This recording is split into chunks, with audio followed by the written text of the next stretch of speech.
I am not going to sugarcoat this because the American people deserve the truth. And the truth is that we have just witnessed a moment that will be etched into the history books for as long as this republic stands. And I mean that sincerely from the bottom of my heart, because just a few moments ago, the Senate leader walked into the well of the chamber and put his pen to paper and signed the official removal order. And let me tell you, the silence in that room was deafening. It was the sound of the Constitution working. It was the sound of accountability finally catching up with arrogance. And it marks the end of a dark, painful chapter in our nation's story, but also the beginning of a perilous new one, because we are in uncharted waters now, and the whole world is watching to see if we sink or swim. Welcome back to Bell with Bounce. I am your host, Joe Biden. Now look, I need you to do something for me, and I am not asking for myself. I am asking for the sake of the country we all love. I need you to go down there and click that subscribe button, because we are in a battle for the soul of this nation. And we need every single one of you engaged and informed. So please hit the button and join us in this fight to keep our democracy alive. Here's the deal, folks. You have to understand the gravity of what just happened. The Senate leader signing that removal order is not just a piece of paper. It is the ultimate check and balance. It is the mechanism that the founders put in place over 240 years ago, because they knew that men are not angels. They knew that power corrupts, and they knew that eventually a leader would rise who would put his own interests above the interests of the people. Alexander Hamilton, James Madison, they wrote about this in the Federalist Papers. They worried about the ambitious man, the demagogue who would trample on the laws to stay in power. Well, folks, we saw that man, we lived through that chaos. And today the system said enough. Today the legislative branch, the first branch of government, stood up and said no more. I served in the Senate for 36 years. I know that body. I know its traditions, and I know how hard it is to get them to agree on anything, let alone removing a sitting or former official from power. So for the Senate leader to take this step to finalize this process, it tells you how serious the evidence was. It tells you that the crimes were undeniable and that the threat to the Constitution was existential. My father used to say, "Joey, your word is your bond." Well, this man broke his word. He broke his oath, he looked the American people in the eye, and he lied to them over and over again, and finally the consequences arrived. Think about the message this sends to the world. I've traveled more miles than any president in history. I've met with Xi in China. I've met with Putin in Geneva. I've met with our allies in Europe. And they all ask me the same thing. Joe, is America going to make it? Is your democracy real? They look at the insurrection, they look at the division, and they wonder if the American experiment is failing. Well, today we gave them an answer. We told them that in America, no one is above the law. Not the rich, not the powerful, and certainly not the president. It doesn't matter how big your rallies are. It doesn't matter how many flags you hug. If you violate the Constitution, if you incite violence against the government, you will be held accountable. That is the power of this removal order. It is a signal fire to the tyrants and the autocrats around the world that democracy is messy. Yes, it is difficult, yes, but it is resilient, it is strong, and it works. But let's not kid ourselves, folks. This is not going to be easy. There are people out there right now who are angry, they are hurting, they have been fed a diet of lies and conspiracy theories for years, and they see this removal not as justice, but as persecution. They think the deep state did this. That is malarkey, absolute malarkey. There is no deep state, there is just the state. There are the civil servants, the judges, the clerks, the people who get up every day and do their jobs to keep this country running. They are not the enemy, they are your neighbors. And to vilify them, to attack them because you didn't get your way politically, that is un-American. We have to heal this divide, but we can't heal it with lies. We can only heal it with the truth. And the truth is on that piece of paper that the Senate leader just signed. You know, I think back to when I was a young senator back in the 70s. We had Watergate. We had a president who thought he was above the law, and Republicans and Democrats came together. They looked at the evidence and they said, we have to save the country. It wasn't about party, it was about patriotism. We are seeing a glimmer of that today. Not as much as I would like, but enough. Enough senators crossed the aisle, enough people put country over party to make this happen. And that gives me hope. It really does. It gives me hope that we can pull back from the brink. But we have to be vigilant. The forces of intolerance, the forces of hate, they haven't gone away. They are just regrouping. They are going to use this removal order as a rallying cry. They are going to say it was a coup. A coup? Give me a break. A coup is what happens when you use violence to seize power. This was a constitutional process followed to the letter. Due process, evidence, witnesses, debate, and a vote. That is democracy in action, not a coup. But they will spin it, they will twist it, because that is all they have left. They can't win on the merits, they can't win on the facts, so they try to burn down the playing field.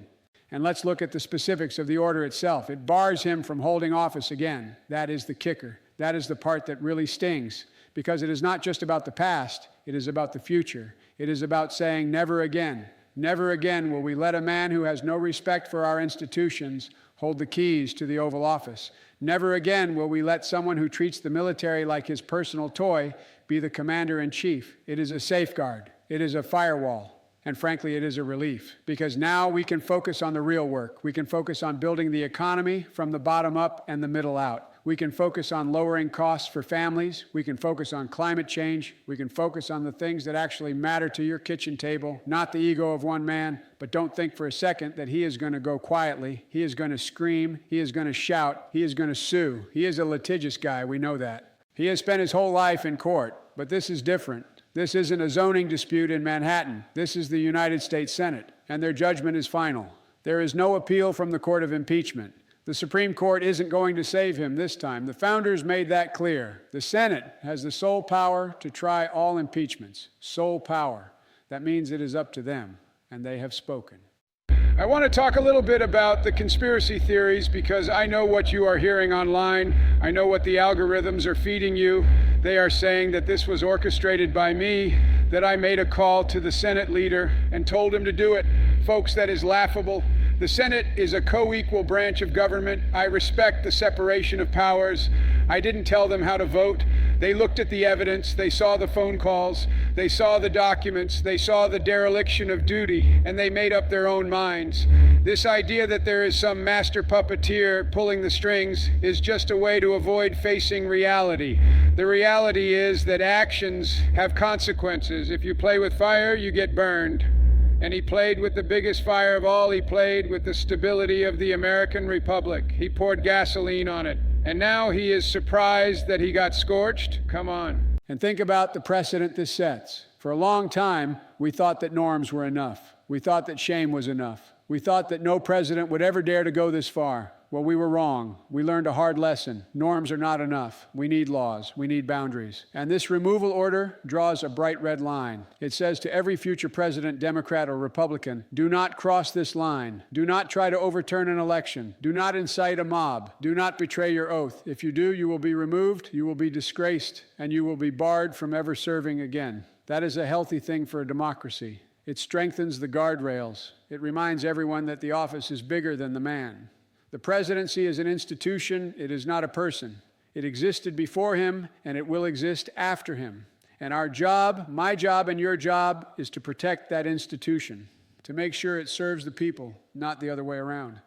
I remember my mom, Catherine Eugenia Finnegan Biden, she used to say, Joey, nobody is better than you, but you are no better than anybody else. That is the American creed. Equality. We are all equal in the eyes of God, and we are all equal in the eyes of the law. But this man, he didn't believe that. He thought he was better. He thought he was special. He thought the rules didn't apply to him. He thought he could do whatever he wanted and get away with it. And for a long time, he did. He got away with a lot. But the wheels of justice grind slow, but they grind fine. And today they caught up with him. The Senate leader didn't sign that order out of malice. I know the man. He signed it out of duty. He signed it because he knew that if he let this slide, then the Senate would mean nothing. The Constitution would mean nothing. It would just be a piece of paper. And we can't have that. We are the United States of America. We stand for something. We stand for the rule of law. Now, what happens next? That is the big question. We are going to see a lot of noise. We are going to see protests. That is fine. In America, you have the right to protest. You have the right to speak your mind. But you do not have the right to violence. You do not have the right to intimidate officials. We will not tolerate that. We have to be calm. We have to be steady. We have to show the world that we can handle this transition, that we can handle this accountability without tearing ourselves apart. I believe we can. I really do. I have faith in the American people. I have seen their resilience. I have seen them in the aftermath of storms and floods and pandemics. They help each other. They look out for each other. They don't care if you are a Democrat or a Republican. They just care if you are a human being. That is the spirit we need right now. We need to turn down the temperature. We need to stop seeing each other as enemies and start seeing each other as neighbors. The removal aspect is final, but the healing aspect is just beginning. How do we bring those people back into the fold? The ones who feel like their voice was silenced, we have to show them that government can work for them too. We have to show them that we hear their pain, that we understand their economic anxiety, because a lot of this anger, it comes from a place of fear of being left behind, fear of a changing world. I get that. I grew up in Scranton. I saw what happened when the factory closed. I saw the look in my dad's eyes when he lost his job. It is crushing. It strips you of your dignity. And when people feel like they have no dignity, they get angry. And demagogues exploit that anger. They point fingers. They say it's his fault or it's her fault. But that doesn't solve anything. It just makes it worse. We have to offer solutions. We have to offer hope. And that is what we are going to do. We are going to build an economy that works for everyone. We are going to protect Social Security and Medicare. We are going to make sure that every American has a fair shot. That is the best way to counter the lies, with results, with delivery. Let's also look at the timeline of how we got here. The investigations, the hearings, the subpoenas. It felt like it took forever, didn't it? People were frustrated. They said, why is nothing happening? Why is he getting away with it? But the system has to work at its own pace. It has to be fair. It has to be thorough. If you rush it, you make mistakes. And with something this important, you can't afford mistakes. You have to dot every I and cross every T. And that is what the Senate did. They took their time. They reviewed thousands of pages of documents. They heard from dozens of witnesses, and they came to a conclusion that was inescapable, that the conduct was incompatible with the office, that the violation of the public trust was total. And once they reached that conclusion, they had no choice. They had to act. The signature on that order is the culmination of years of work by dedicated public servants, people who were attacked, people who were threatened. But they kept going because they believed in the truth. And today, the truth won. I want to say a word about the vice president, too, or the former vice president in this hypothetical, or whoever was involved. The people around him who stood up, the ones who testified, that took courage. It is not easy to testify against your boss, especially when your boss is the most powerful man in the world. But they did it. They told the truth. They put their careers on the line. Some of them put their lives on the line. We owe them a debt of gratitude. They are the unsung heroes of this story. They reminded us that loyalty to the Constitution comes before loyalty to a man. That is a lesson we should all remember. The removal order sounds bureaucratic, doesn't it? It sounds like paperwork. But it is so much more than that. It is a declaration of independence from tyranny, a declaration that we are a nation of laws, and a declaration that we are going to keep our republic. Benjamin Franklin was asked as he left the Constitutional Convention, "Doctor, what have we got, a republic or a monarchy?" And he said, "A republic if you can keep it." Well, folks, for a while there, it looked like we might not keep it. It looked like we might lose it. But today we kept it. We held on to it with both hands. And we are not going to let go.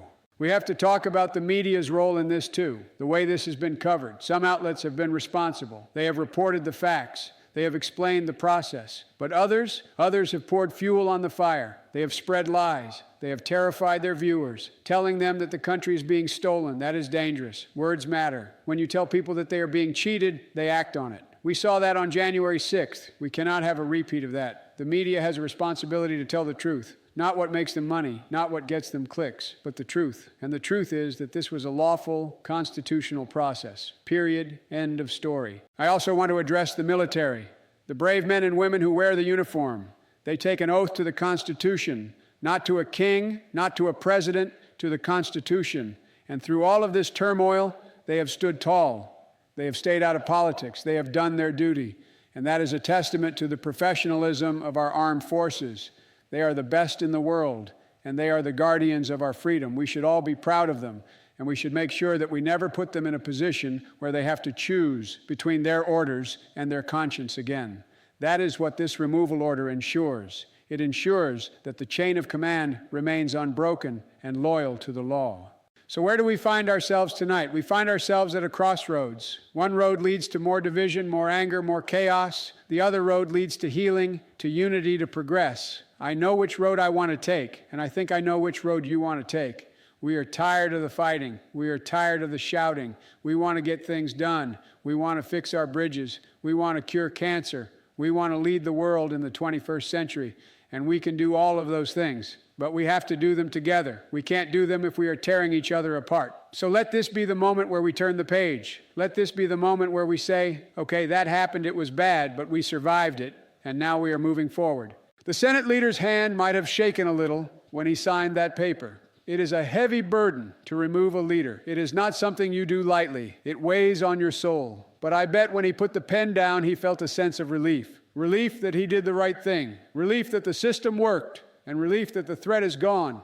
Now it is up to us to make sure that the threat doesn't return, that we don't let our guard down, that we educate our children about what happened, so that they don't repeat our mistakes. History is a great teacher, but only if you listen to it. We have to listen. This isn't about victory for Democrats or defeat for Republicans. If you see it that way, you are missing the point. This is a victory for the Constitution. It is a victory for the idea of America, an idea that has been tested like never before and has come through the fire. We are a little scorched, maybe, a little battered, but we are still standing. The flag is still there, and the promise of this nation is still there. It is up to us to fulfill it.